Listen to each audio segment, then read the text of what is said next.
This is the Montana Outdoor Podcast, brought to you in part by Rocky Mountain Truck and Trailer in Missoula, home of Boss Snowplows, CM Truck Beds, and Diamond Sea Trailers. Just go to rmtte.com for more information. And by Superior Hardwoods of Montana, home of the largest selection of in-stock high-end wood products and flooring in the western United States.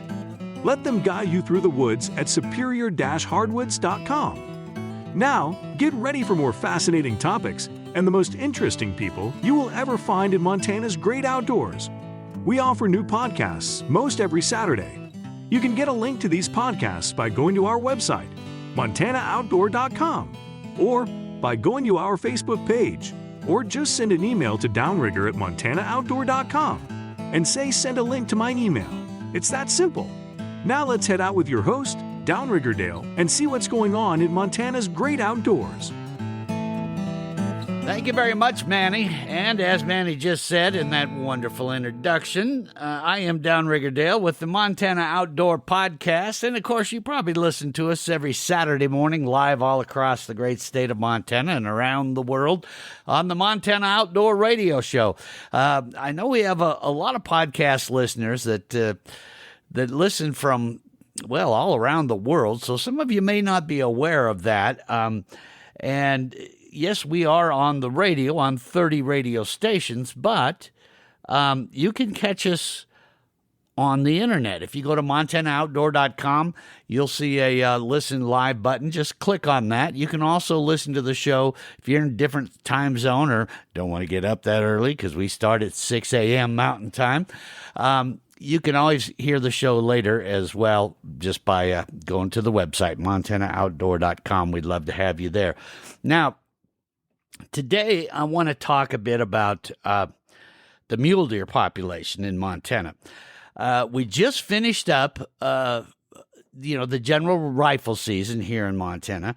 And, I've been getting a few emails from some of you saying, I don't know. It seems like the mule deer population isn't what it used to be. Others, I've got some great pictures and people have said, boy, I had a fantastic season. So it kind of goes both ways. But one thing we hear in the news so often is, the mule deer population has really struggled with this CWD. So I thought we'd go to one of the great sources of info that we have around here, the Mule Deer Foundation. And Chris Fortune from the Mule Deer Foundation here in Montana is with us today. Chris, thanks so much for coming on the Montana Outdoor Podcast with me today. No, you're welcome, Dale. Thanks for having us. Yeah. Well, let's start with you, Chris. Tell us a bit about yourself and how you got involved in the Mule Deer Foundation. Sure. Well, my name is Chris Fortune. I live in Darby. Raised my family over here in the Bitterroot Valley, and I've been doing conservation work for well over 20 years. I've been now with the Mule Deer Foundation for 5 years. Prior to that, I spent 13 years with the National Wild Turkey Federation, taking care of Montana and Wyoming. For the Mule Deer Foundation, I take care strictly of Montana. And I help orchestrate all of our fundraising events. I help orchestrate conservation projects that we put together. We're always searching for habitat projects to improve the habitat for mule deer and other wildlife as well. It's a full-time job. I love it. Like I say, I've been doing it for well over 20 years. It's my passion. I am married. I have a beautiful wife, Leslie. Like I say, we live in Darby. I have 3 children, 2 stepkids, 6 grandchildren. Life's good. Yeah. I love what I do. And the Mule Deer Foundation is a great organization. I can tell you a little bit more about that too. Yeah. Let's talk about the Mule Deer Foundation. How long has that been going on here in Montana? Sure. Well, the Mule Deer Foundation began in 1988. So we've been celebrating this past year. We've been celebrating our 35th anniversary. It's amazing how many people know of us, and it's also amazing how many people have never heard of us. Yeah. I guess that's with any conservation group. But we started in Northern California, and then our home office eventually was moved into Utah. in the Salt Lake area. And we actually, at one time, a lot of people aren't aware of it, but at one time, we kind of started up about the same time the Sheep Foundation did. And we actually held joint events together until we both got on our feet strong enough to go out on our own. And, the rest is history. They're a great organization as well for working on behalf of wild sheep. Mm-hmm. About how many members do you guys have across the state of Montana? Boy, good question. I haven't tallied that in a while. It's always changing. Some people renew their memberships, some forget to. Some people come to a banquet one year and can't make it the next year. I would say that we're in the state of Montana, we're between 2,000 and 3,000 strong, based on steady memberships. And like I say, that I could be off on that. I haven't tallied that in probably a couple, 3 years. But now, is the Mule Deer Foundation kind of like some of the others where you have different chapters around the state, or is it just one group? Nope. We are actually fortunate enough to have, right now we have 16 chapters in the state of Montana, and we are getting ready to start a brand new one this coming year in Havre. I've been looking for some people up there that would help us get it started, and we finally have a few people on board that are excited to get it going up there. As you kind of mentioned about mule deer, our numbers are struggling pretty much everywhere in the state now, and it's more important than ever before to get as many fundraising events going as we can. Not only to raise money, Dale, for conservation and habitat projects, but we utilize our banquets where we have, anywhere from 100 people to 300 or 400 people at a banquet to help us build a bigger voice in sharing our concerns about the status of mule deer, help us build a bigger voice in ideas on how to better manage them. We're constantly trying to build a good working relationship, a continued working relationship with Fish, Wildlife, and Parks.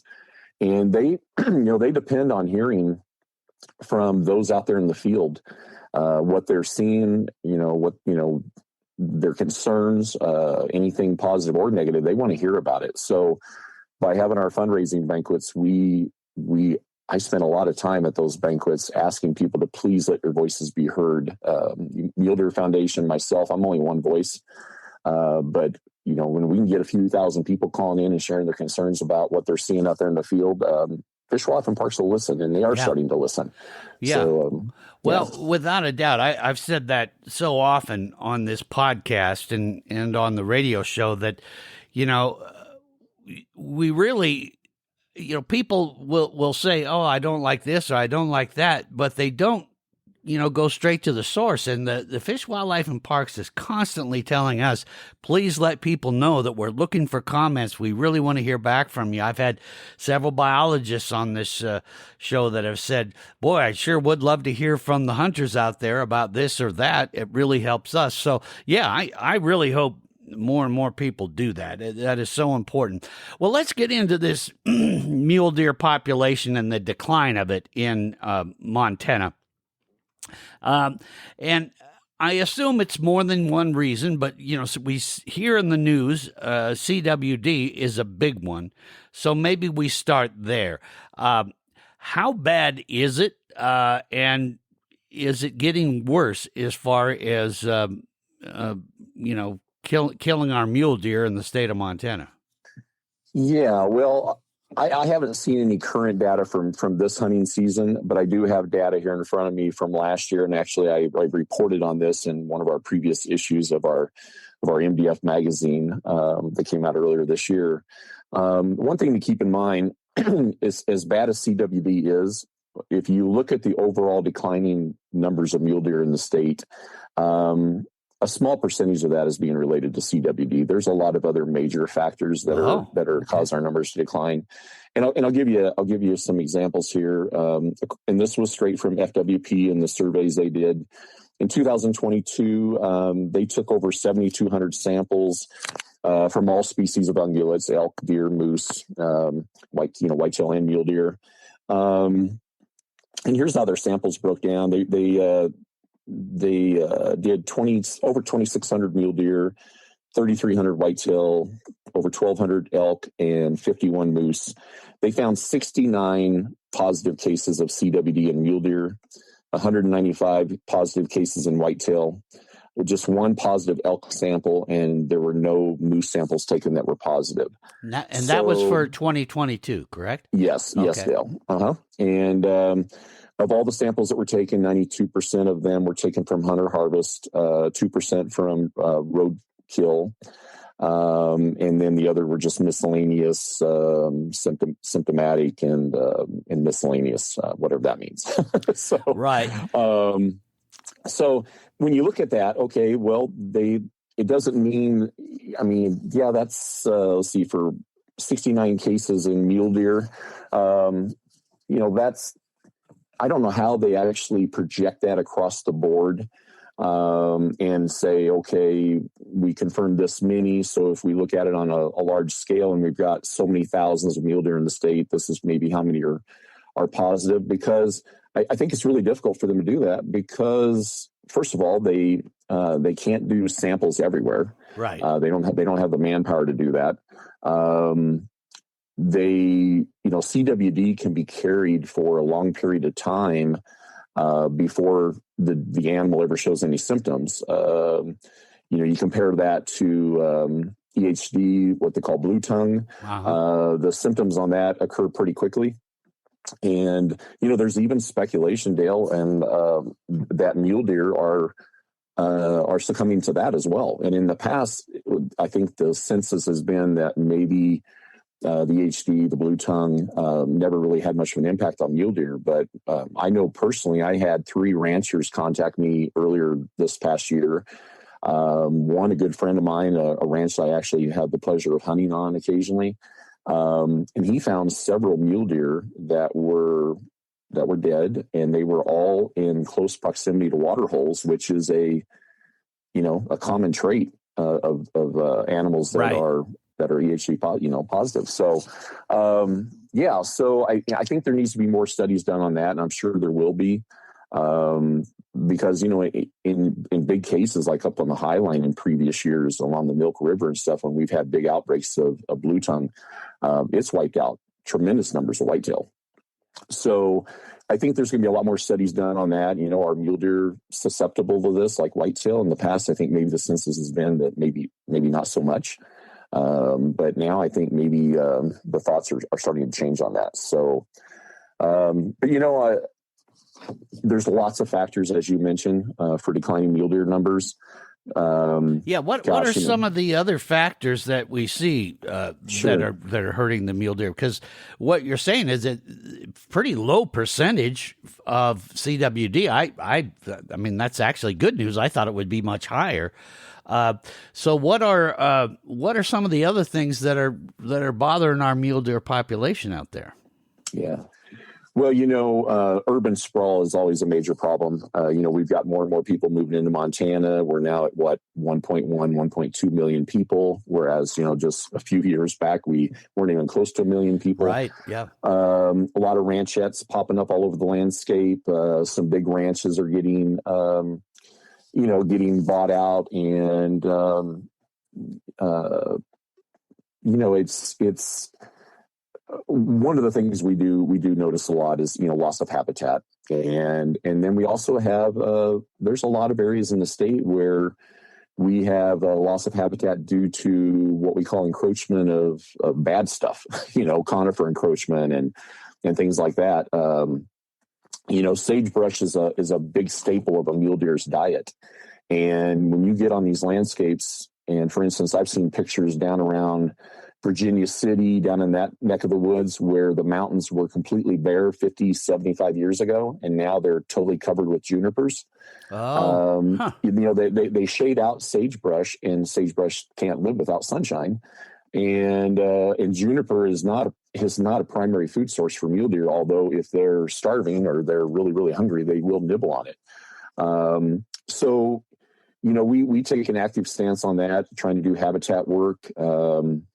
We've had a lot of burns in the state, in the mountains, some on the prairies. We're trying to get more of the organizations, BLM, Forest Service, state. We're always looking for projects to do with them to where we can go in and, restore habitat.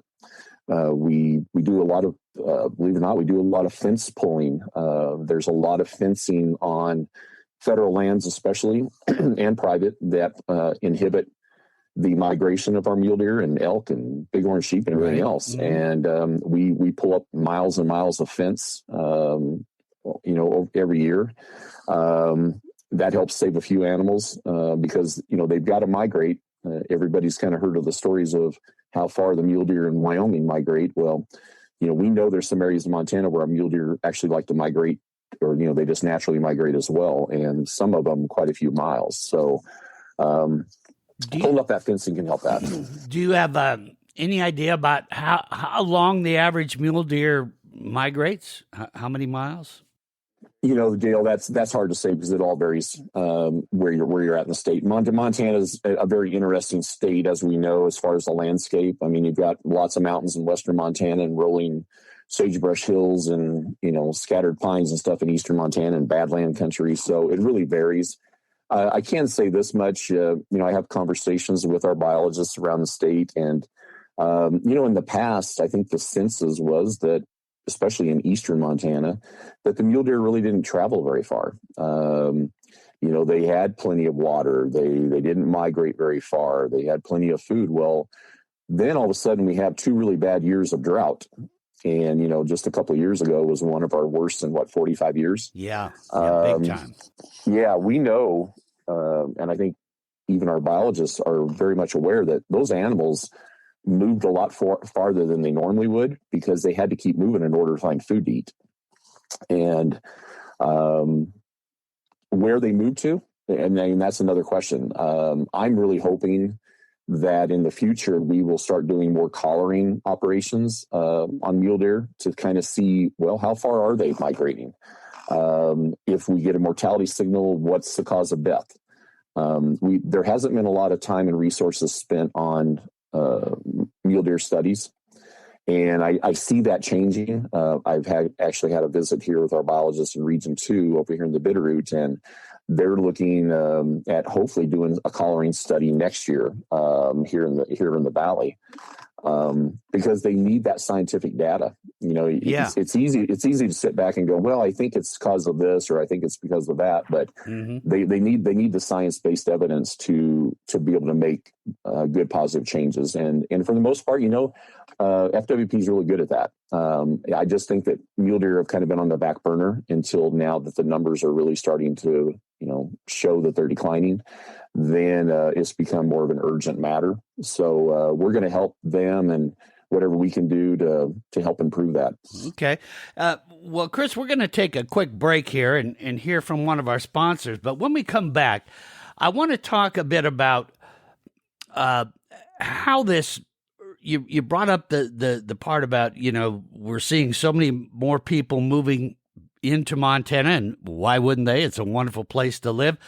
But there's comments that I hear often of, oh, that really doesn't affect anything because, deer live amongst us in the cities all the time. I want you to address that and talk a little bit about how the mule deer differs, actually, if you look at it, quite a bit from whitetail and what they do. So when we come back, let's talk a bit about that next.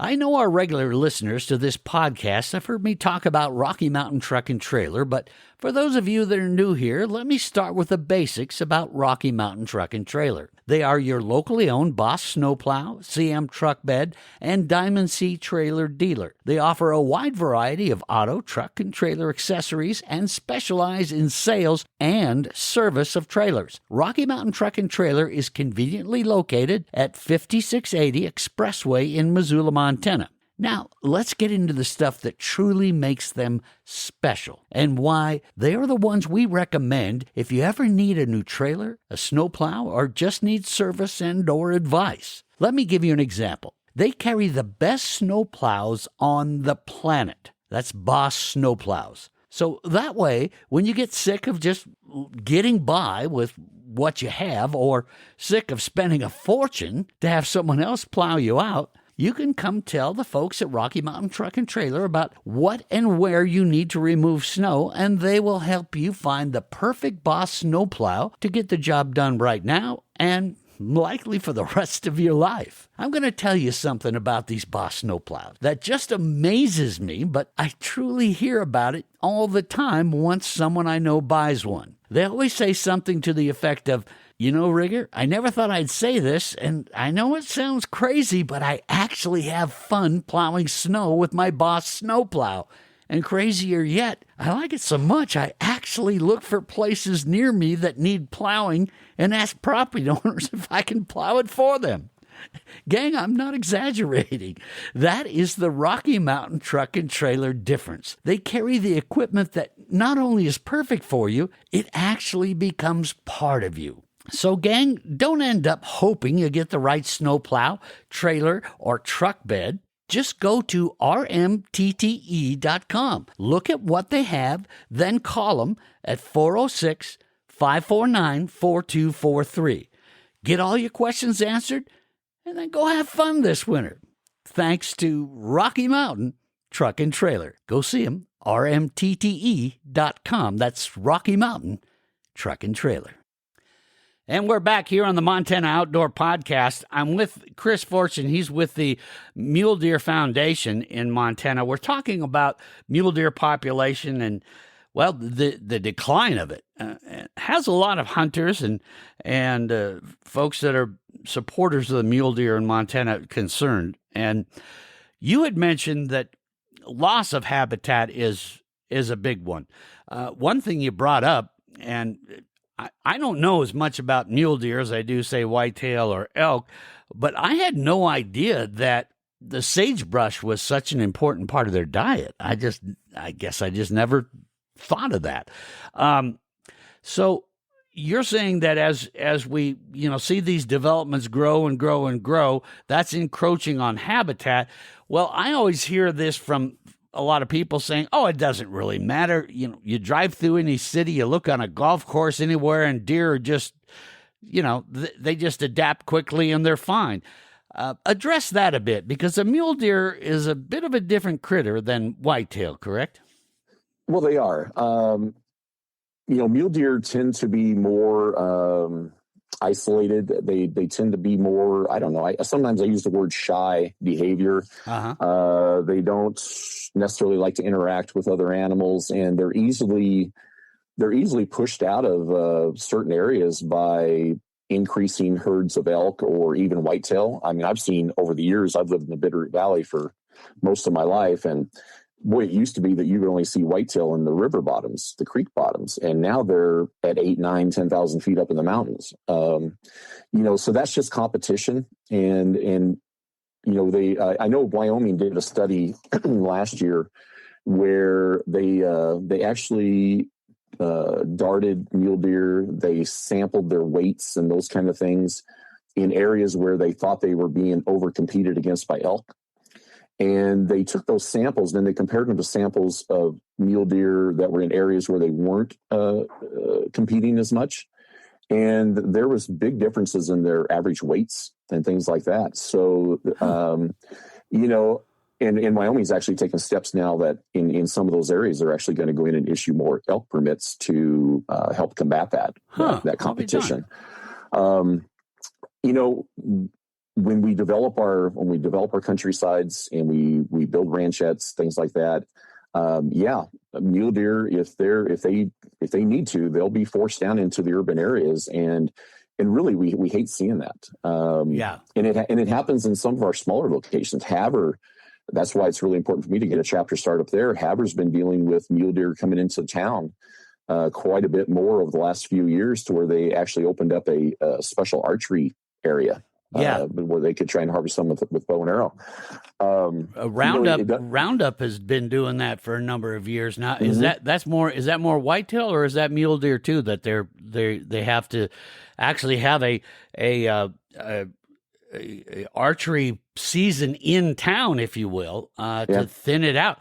And what we're seeing there is, like you say, it is an annoyance for people that live in town and that, but do you find through past research that when deer get acclimated to that urban living, that they don't then venture back out again?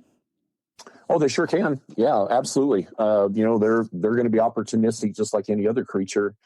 If they're struggling for food and they can find a great handout down on the edge of towns and things like that, then if they move in there and the predators aren't following them down and there's plenty of food for them, they can definitely get readjusted for that, which, it's we don't feel it's really good for them. No. With that comes more roadkills, more confrontations between, the humans and the animals. My gosh, we have enough ungulates to get hit on our highways in Montana the way it is. And then you start having them run over in town. Within the city limits, that even adds to the pressure of what we see as far as those getting hit on the highways. So, yeah, I mean, there again, I really feel that we need more studies done. And of course, studies are not cheap. No. So we are, we are very proactive with saying, hey, how can we help? Fish, Wildlife, and Parks, I really feel that they're being very much aware of what's going on with mule deer right now. They're working hard to come up with some new ideas. I just met with our commissioner a few days ago over here in Region 2, and we went over some of the different ideas, things that they're trying, and we commend them for that because, like you say, Montana, yeah, we're known for great mule deer hunting, but maybe it's not always our main focus like it is with elk and sheep. But it is now. And I applaud our Fish, Wildlife, and Parks for starting to take some really good positive steps in curbing this declining number. But, the urban sprawl thing, we really can't fix that. It is what it is. I was going to say that's a tough one because, yeah, Montana's a very desirable place and, more people are going to move in and there's good and bad parts about it. A lot of us go, well, we're happy here. We don't want anyone else moving in. Well, that's not going to happen. People are. Sure. But then, is there a solution to that? Would the solution be to create other habitat elsewhere to draw these mule deer over to different areas? Then is that really the only solution we have for competing with this more the urban sprawl? Well, there's literally thousands and thousands of acres in Montana that could definitely use habitat work. Yeah. Tens of thousands, maybe hundreds of thousands of acres that need improvement. And it's just a step-by-step, Mule Deer Foundation, we can't just go in there and start improving habitat without the permission of whether it's state or federal, BLM, Forest Service. So we're always trying to look for projects that we can help do restoration work on. And for the most part, we do get quite a few, but boy, we could sure get a lot more. We have the money to spend to help our mule deer. We just can't just go out there and do it on our own. We have to have the permission to do it on certain lands. So there again, that's why it's so vital for us to continue raising the conservation dollars that we do. Montana's had some amazing years here recently. Our best years ever in the last 3 years. And so we've raised a lot of money that we're looking for projects to spend it on, to be honest with you. And, well, give me an example of one of the projects that you've done, just so our listeners can have an idea of what you do to improve habitat. Boy, that it varies. We can go in and help fund prescribed burnings. They do a lot of those, especially in western Montana on the Forest Service. We improve habitat, whether it's planting sagebrush seedlings, thinning out invasive species, anything that can kind of open up the landscape and like I say, thin out the bad stuff and give room for the good stuff to grow.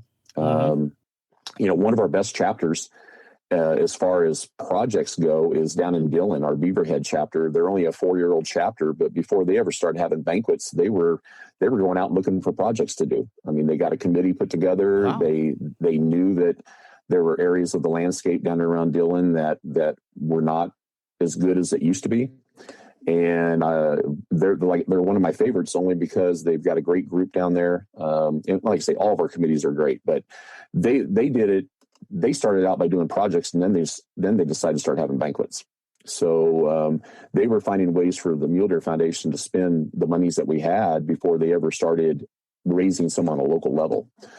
And some of these projects are, a 3 to 5 or 10-year process because they can only treat so many acres per year. There's and like I say, so if you look at some of the before and after photos of where we've gone in and cleared out the bad stuff, and all of a sudden you see the new stuff growing, that's when it all comes full circle for us. The Mule Deer Foundation prides itself on we actually put back on the ground 88 cents on every dollar that we raise, which I believe is the highest in the industry. I haven't heard of any other organizations that can put that much money on every profit dollar that they raise back on the ground. Mm-hmm. And we pride on that. And the reason we can do that, Dale, is that we don't have a lot of overhead. We've got less than 50 employees nationwide. And wow. We have regional directors that take care of big states like myself.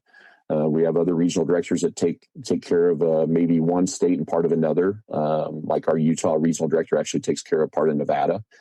And we have our corporate staff is fairly small. It's growing because we're growing. So as the needs arise, we're actually adding more staff that we need to keep moving in a positive direction. But we take a lot of pride on the fact that, we can honestly say that 88 cents on every dollar that we raise goes back on the ground, putting habitat to work or improving habitat. Well, I want to take one more quick break. And then when we come back, I would like you to address a bit about one of the things I hear a lot, and that is, well, the season needs to be adjusted. How we harvest mule deer needs to be adjusted. We're not letting more bucks get established. And there's a lot of different comments, and I'm sure you guys hear a lot of it because you've got this huge organization in the state and all these different chapters. So I want you to talk a bit about the season and what you feel, if any, adjustments need to be made. And then we'll also talk a bit more about some of the other things like predators and what the concerns might be there when we come back right after this. This is the time of year that reminds us to be thankful and optimistic. Superior Hardwoods of Montana appreciates your business. They want to thank everyone that has done business with them throughout this year. And if you haven't yet, they'd love it if you went to superior-hardwoods.com and take a look at what they have to offer you. You're going to find that this is probably the place you've been looking for a long time. Woodworkers put Superior Hardwoods of Montana on the top of their list as a one-stop shop. They have the best selection of domestic and exotic lumber in western Montana, heck, probably in the entire United States, from pin and bowl blanks to large slabs, figured craft wood. The list goes on and on. It's all available right there in stock. If you're a novice or an expert woodworker, they have something for everyone. Superior Hardwoods of Montana would like to have you stop by. If you're hustling and bustling throughout the busy holiday time, well, that's okay. Come see them when you're done. But if you're out and about, they'd love you to stop by and visit them at 5120 Highway 93 South, just south of beautiful Missoula, Montana. They also wanted me to tell you that they hope the new year brings you joy, happiness, health, and prosperity. Happy holidays from the Superior Hardwoods family to yours. And when you're ready, stop by and let them guide you through the woods. And we are back here on the Montana Outdoor Podcast. Chris Fortune is my guest. We're talking about the mule deer population. He is with the Montana Mule Deer Foundation.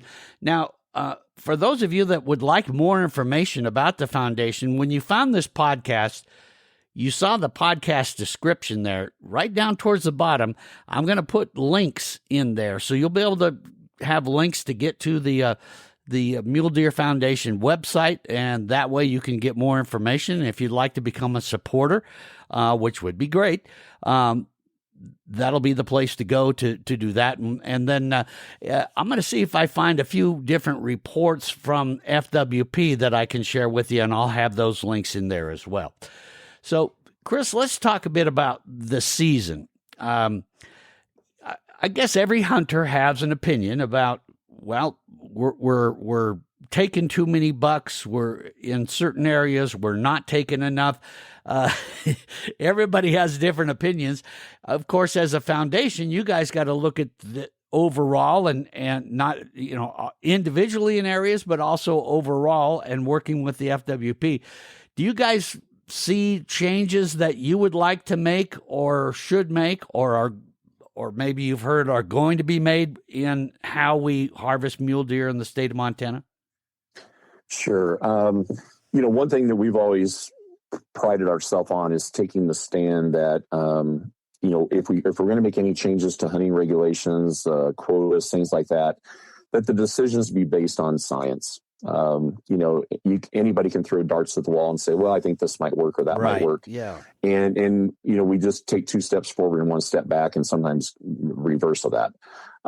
So we always support that these decisions be made by, our wildlife experts. I mean, that's what they're paid to do. And if there's any way that we can help with our input, we definitely want to help them and support those decisions. And there again, I reemphasize about the importance of everyone that's out there in the field that has concerns about any of our wildlife, but in particular mule deer. You got to let your voices be heard. When I met with the commissioner here a couple of days ago in Region 2, one of the things he mentioned is that when they open up these public forums and they tell people to send in their comments, they get very few comments from our resident hunters. They get a lot of comments from non-residents.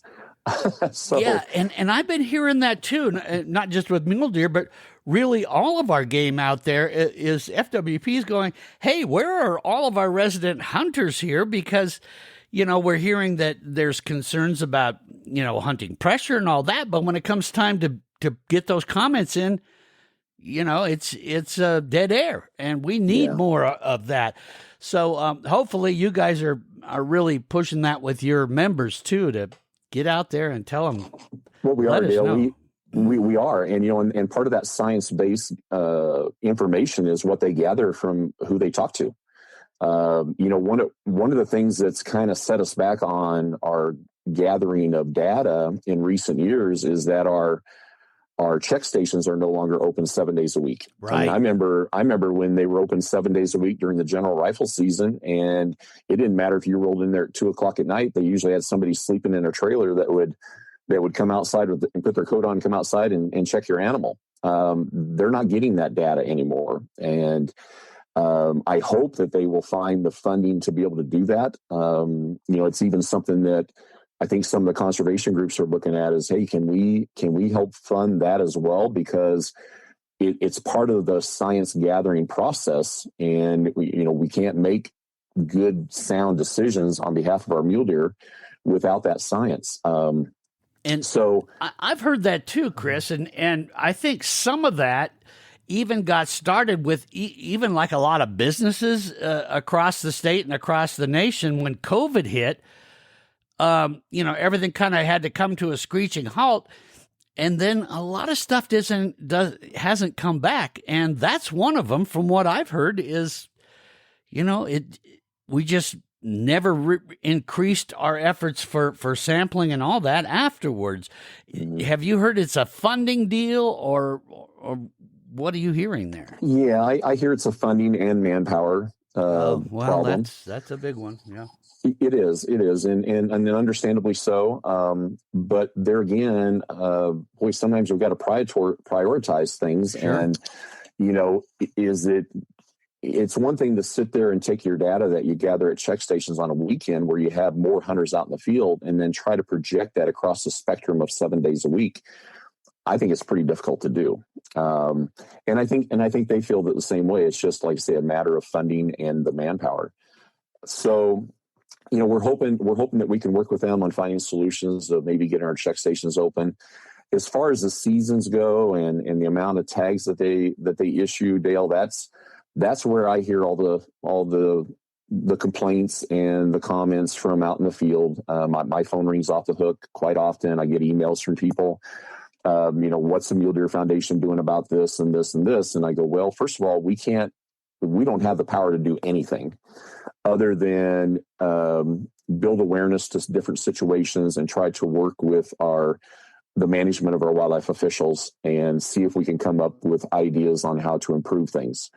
And that's what we do. And but we need all of our sportswomen out there that like to hunt and that consider themselves conservationists. We need them to let their voices be heard, because a lot of the changes that they do implement are based off what they hear from the field. Exactly. Mm-hmm. You know, and you can't underestimate how powerful that is. And you know, we can't continue sitting back and complaining or sharing gossip that we hear. Oh, they're gonna change this in this hunting district, or they're gonna change that and that. You know, call up we have 7 commissioners around the state. We have biologists in every region. Call them up and ask questions and let them know what your concerns are. They definitely want to hear from everybody, and they're just not hearing from enough people to help them make their decisions. Mm-hmm.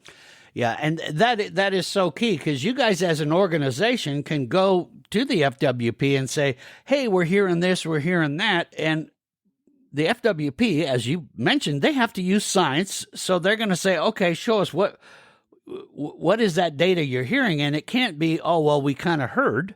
I mean, it has to be people saying, responding to these inquiries that the FWP puts out. And, I know on our radio show, as well as on this podcast, we constantly update people saying, here's what the FWP needs comment on now. And that's where you guys got to respond. It's just so vital. Otherwise, what do they have to go on? And if they don't have information, then it's got to be, got to just go with status quo then, because we're not hearing. So, and sometimes their voices aren't heard until they see in writing that FWP is planning on doing a certain change. For instance, here recently up in Region 6, where CWD positive cases are pretty prevalent, CWD was proposing to issue out an extra, I think, 4,000 either sex deer tags, along with the regular general tags that are already issued,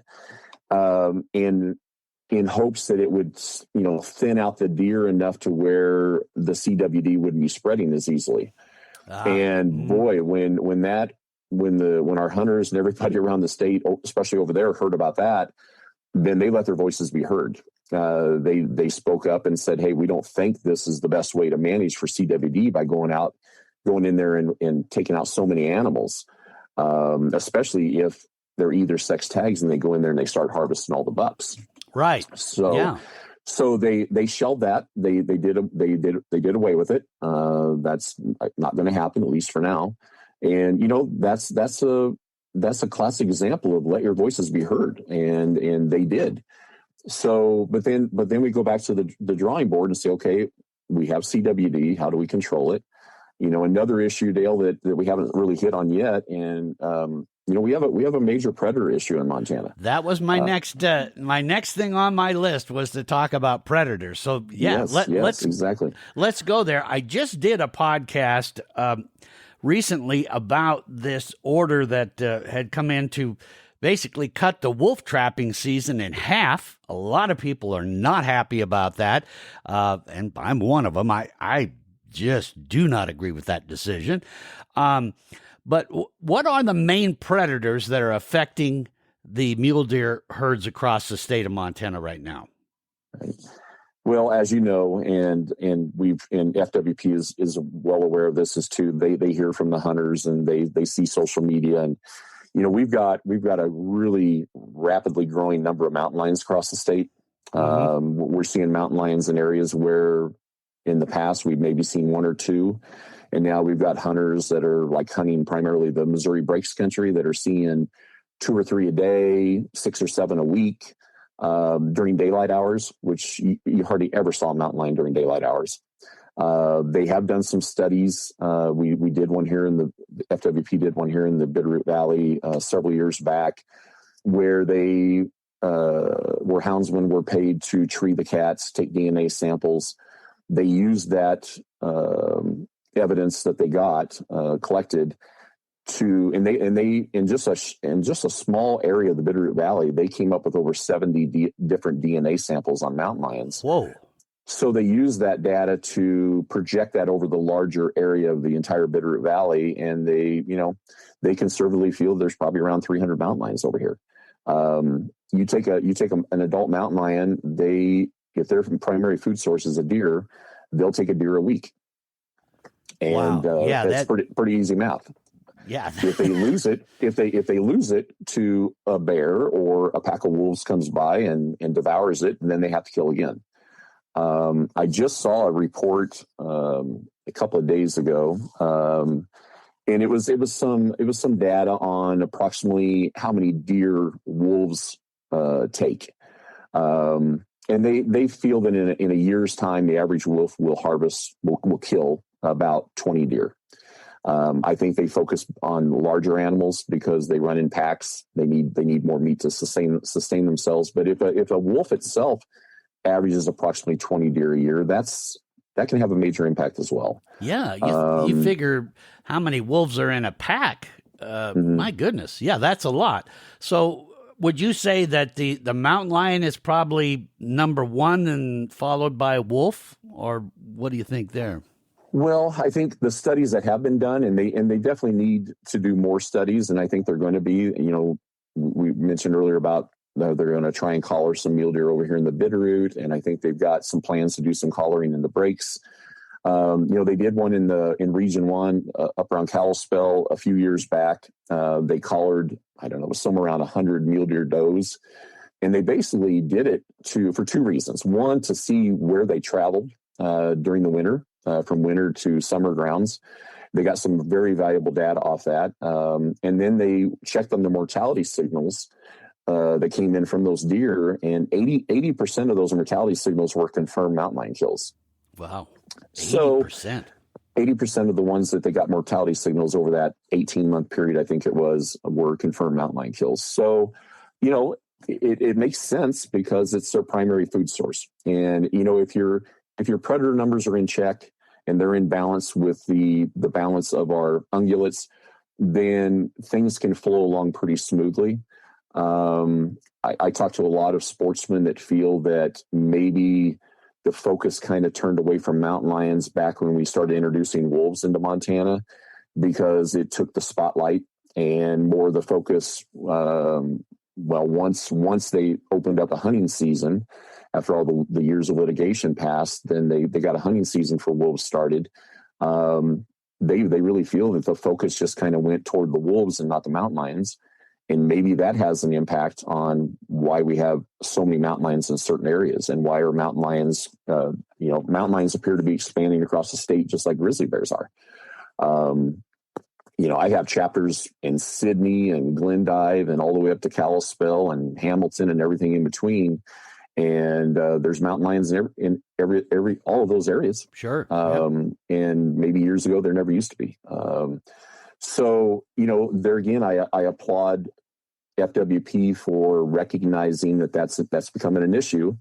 They did increase the amount of the quotas on mountain lions as much as 40% in quite a few units around the state for this year, and that's a place to start. But there again, we need more surveys done to collect that science to know really how many cats do we have. We assume that we have way too many. Yeah. And of course that can be debated by the houndsmen, the conservation groups. Until there's actually science collected to support it, we don't really know. But we're speculating that there's quite a few more than what there ever has been, only because the sightings are becoming more frequent and the number of confirmed kills are becoming more frequent. So when they start impacting your numbers, then it's time to get things done and at least start doing studies to see if that's the reason why. Mm-hmm. Do you think we have enough houndsmen and enough mountain lion hunters out there in the state of Montana? Well, Dale, I think what helped us this year is that in a lot of the units around the state, even here in the Bitterroot Valley, everybody could go in and just buy a mountain lion tag. Right. Now, they increased the quotas, and of course you have to stay on top of that and know when the quotas are filled when they've harvested the quotas of males or females, and then know that your hunting season is now over. So it's up to the hunters to stay on top of that. But at least they increase the quotas so that we can take more cats. And then, if they collect the data, and now not all those cat tags are going to get filled. The thing about hunting mountain lions is it's pretty tough to do unless you have dogs. Right. And not everybody does. And not everybody can afford to hire someone to go run dogs and get their cat tag filled. Yeah, that's an interesting one. In fact, I'm going to be doing a podcast here soon about that, and we'll learn more about it. But at least it seems they're aware, and we're getting somewhere with that. Mm-hmm. So, in this discussion, it sounds like, and correct me if I'm wrong, where we're seeing this decline in mule deer population across the state is, obviously, we've learned it's not just one thing. It's much more than CWD and all that. So when we add all that together, what do you think the forecast is looking like? Is there solutions on the horizon? Are there some good news of how we can fix this so we start turning the mule deer population back the other way? Sure. I think there's been some positive changes being made, and I think they'll continue to be made. Our Fish, Wildlife, and Parks has made changes to how many doe tags are being issued, cutting back as much as 90% in certain areas. They have changed a lot of deer tags to, they've gone from either sex to buck only. They've shortened some seasons in certain areas. Of course, that shortening the season or changing the season is the big one that really ruffles the feathers of the hunters that I talk to. Yeah. Montana, they take a lot of pride, and they love the fact that they're one of the very few states that can hunt mule deer during the rut. Right. But with that comes the opportunity for people who don't necessarily focus on wanting to get a good quality trophy type animal to harvest all the small younger bucks that are run around the landscape. And that's where a lot of the complaints come in, is that, we're just taking too many of the younger deer. We're not seeing as many mature deer anymore. And that's just a combination of harvest numbers, how many are succumbing to predators. And speaking of predators, let's not forget about old Wile E. Coyote. Right. Yeah. There's been no market for coyotes for several years now. And I just saw something the other day where they said the average value of a coyote this year is going to be about $20. So, with the gasoline prices, I think there's fewer people out there that are trapping. And the coyotes have a huge impact on our fawns, the fawn survival rate. And, there again, are we doing enough surveys to figure out how many coyotes we have on the landscape? Not that I've seen. But that's a major predator. All the focus kind of goes toward wolves and mountain lions and even bears. We have more bears than ever before in Montana as well. And they definitely get their share of fawns. But boy, the coyotes, I don't think there's many people out there driving around looking for them and going out and trying to call them, because it's just too expensive. Yeah, that's a good point. Yeah. Yeah. So I think that needs to be addressed. Everybody I talk to says they would love to see that addressed. How do you come up with ideas to give incentives to your state hunters to go out and harvest more coyotes? I don't know. There's groups out there that give you incentives to go out and harvest a wolf. There's an organization that actually gives you a reward for filling your wolf tag. But for coyotes, no such thing that I know of. I don't think there's as many coyote derbies anymore as there used to be. Not that I hear of anyway. So, that's definitely a predator that we need to take into consideration and figure out, well, how do we better manage that? I mean, we have to manage our predator numbers as well as our ungulate numbers. And there is a way to balancing them out to where the numbers can stay good and steady for everybody's interest. But right now, like I say, habitat, the droughts, the predator numbers, the tag issues, like I say, FWP is starting to take some really positive steps on cutting back on the number of tags, and then they'll follow that up with doing more science studies to show, are the numbers coming back? Is it helping what we're doing? And if it doesn't appear to be helping, then they're going to have to do more. And we're going to be right there to help them and help gather as much evidence as we can, data that will help in making those decisions. Mm-hmm. So, mule deer hunters listening to this, if you're not a member of this organization, the Mule Deer Foundation, that's one way to get your voice heard and get things. How do folks find the Mule Deer chapter near them? Sure. Well, they just go to our website, which is muledeer.org, www.muledeer.org. You click on events right there at the top. Click on events. You click on the state of Montana, and it'll show all the banquets and events that are coming up for that year. Once we put them online, they'll be there all year long until the event is over, and then, of course, we take them down. Right now, I'm in the process. This is my busy time of year where I'm starting to confirm that we have our facilities all lined up and our dates are ready to go, and we've got our auctioneers and all those kind of things.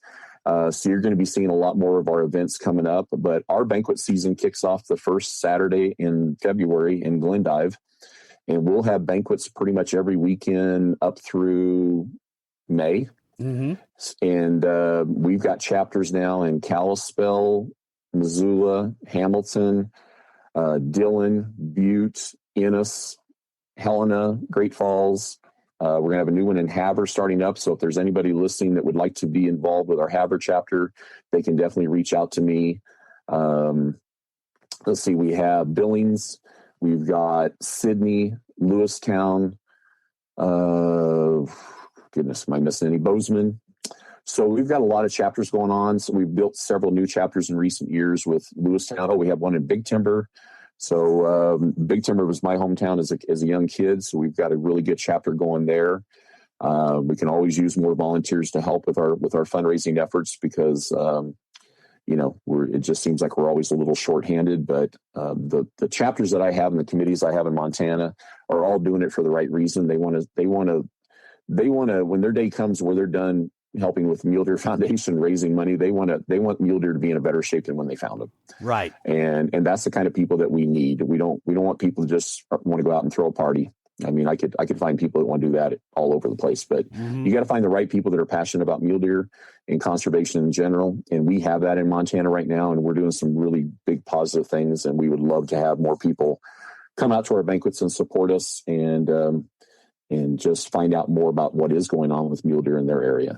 Yeah, and it's a lot of fun going to these banquets. And the other thing is, if you want to be a better hunter, one great way is to meet other hunters and strike up conversations. And next thing you know, you've got hunting buddies that can share information of where to find better hunting in different areas and all that. So that's a great way to just socialize, learn more about the sport, and get together. So again, if you go back to the podcast description here, you're going to find links down there, and just click on the links, and that's going to get you to all the things that Chris was just talking about, and go join. I mean, if you're passionate about mule deer, that is a great way to do it. Chris, I want to thank you for spending so much time with me today, and hopefully you won't be a stranger, and we can get you back on again here so that we can keep this discussion going, because the more we all talk about this and the more we understand how we make a difference, the better it's all going to be. Anything else you wanted to mention before we go here, Chris? No, I think we've had some good coverage and good discussion today. I can't emphasize enough that everybody out there listening, make your voices be heard. FWP wants to hear from you. We want to hear from you. We've got a good working relationship with our Fish, Wildlife, and Parks, and it's all part of gathering the science data, and part of that science data comes from hearing about our people out in the field. So let your voices be heard, please. Come support our banquets. You're going to have a great time. They're a very, very fun family-style event. We always have kids' raffles and everything, so we make it a family event. Our memberships are still $35 a year. If you come to our banquets, you actually get a membership with your ticket. your dinner tickets. So we incorporate that. So that's a great way you come to a banquet every year. Your membership's never going to expire. And we just hope you'll come out and join us and help support us. Well, I agree. Let's get it going here, mule deer hunters, and that's one great way to start turning this population decline down. And we'll keep you posted as we go along. So, Chris, thanks again. And there you have it, mule deer hunters. I hope this information is good. I know it's fresh in your mind because you just finished the season. So just as Chris was saying, now that all that's floating through your head, this is the time to make your voice heard and get out and do that. So I hope you will. And I'll be back again next week with more here on the Montana Outdoor Podcast. Take care. Thanks for listening to the Montana Outdoor Podcast. It has been brought to you in part by Superior Hardwoods of Montana, home of the largest selection of in-stock high-end wood products and flooring in the western United States. Let them guide you through the woods at superior-hardwoods.com. And by Rocky Mountain Truck and Trailer in Missoula, home of Boss Snowplows, CM Truck Beds, and Diamond Sea Trailers. Just go to rmtte.com for more information. So what did you think of today's podcast? Send your questions and comments to Downrigger at montanooutdoor.com. We should be dropping a new podcast this next Saturday. Until then, we will see you soon out in Montana's great outdoors.